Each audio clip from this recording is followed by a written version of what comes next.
Hi everyone! I have many favorite art supplies and art mediums. I love watercolors, markers, color pencils, ink, acrylics and so on. However, there is one medium I have never fully come to love or understand alongside graphite and pastels, which is charcoal. Now wait, I do love the look of charcoal art, the soft and velvety look, it is amazing. But I hate dealing with it because of these three reasons. 1, it's messy. 2, it's messy. And what's the third one? Yeah, it's freaking messy. And since it is so messy, I have never really wanted to practice using charcoal, which may also be the reason why I don't really like it, because I don't know what to do with it. So maybe learning to use charcoal will help me to see beyond the messiness and maybe start liking it. So how can I learn to use charcoal? Well, Skillshare, of course, great segue. Skillshare is a great place to get your creative juices flowing and learn something new. It is a community with more than 7 million creators that are learning from over 25,000 classes in design, fine art, photography, and even cooking and business and so on. So if there is something new that you would like to learn or just deepen your current skills, you will most likely find what you are looking for here. Premium membership gives you unlimited access to all of their classes and all of their content. And if you would like to try it out, Skillshare is now giving away a free 2 months unlimited access trial to the first 500 people to click the link in the description box below. And after that, it's only $10 a month, which is quite affordable. So yeah, give it a try. I'm pretty sure you will find some inspiration and learn something new. Also, thanks Skillshare for sponsoring this video. Alright, so these are the supplies that I have, and it's not like I went out and bought some new stuff for this. I just picked what I had at home, which was surprisingly a lot considering that I don't really like the medium. So the stuff I have here are some different charcoal pencils, charcoal block crayon, and also like real charcoal sticks. Some other tools I was recommended to use is paper blending tools that I forgot what it's called. Finer erasers, so like these mechanical kinds. I have one round and one square. A kneaded eraser that seems much needed, and also a regular eraser. And another thing that also seemed very important or helpful is fixative sprays, so that you can spray and fixate one layer and then draw on top of it without it smudging. So let's just play around with this stuff to get a feeling for the material. Oh look, already a mess. Ugh, it broke again. Ugh, what did I tell you? It's a mess.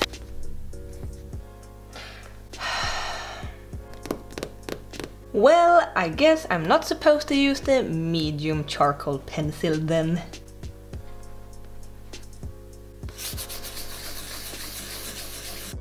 Swatching a new art supply before using it is a really good way to see what it looks like and what you can expect from it. Charcoal may just seem black when giving it a quick look, but these different materials all got different textures and pigmentation and color tones, and also just from swatching these ones, I almost straight away knew what supply I preferred, and I also got an idea what I could use them for.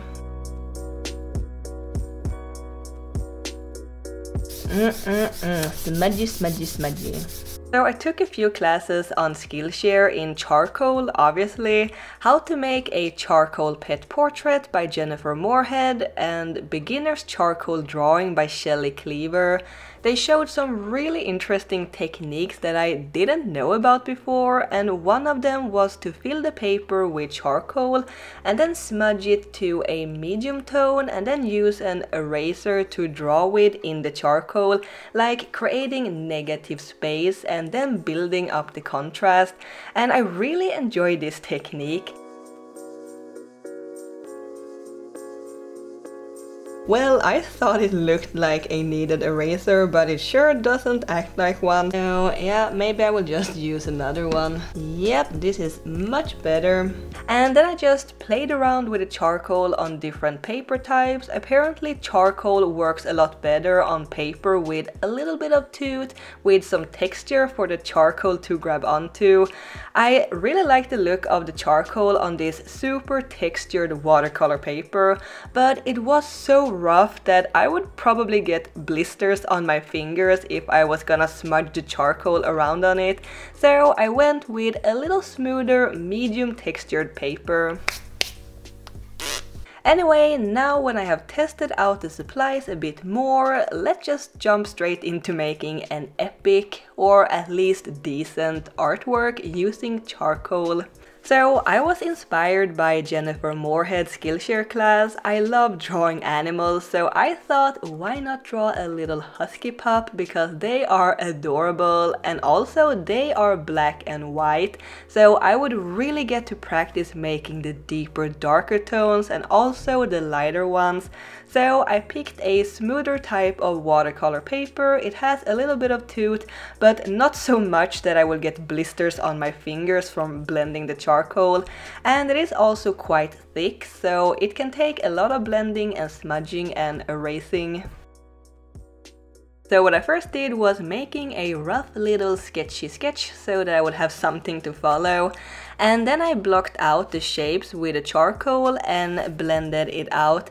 It actually helped a lot to have played around with the material beforehand, even if just for a little bit, because I already felt more familiar with the art supplies. I later realized that I approach the charcoal the same way kind of as I do with acrylic painting. I first block in the base shapes and then I refine those shapes, and then I chisel out the shapes even more and adding details, and then I make the final details by deepening the contrast and making the final highlights. So yeah, it was pretty much like painting for me. Besides that, charcoal never dries or get permanent and you can always move it around. So unless you fixate it, you can easily destroy a detail you have worked on really hard just by wiping your hand or finger over it. So I made sure to keep a protective paper under my hand while I was drawing. The supplies I ended up using the most that I found out made a good combination was the charcoal sticks, the crayon, and one of the darker charcoal pencils.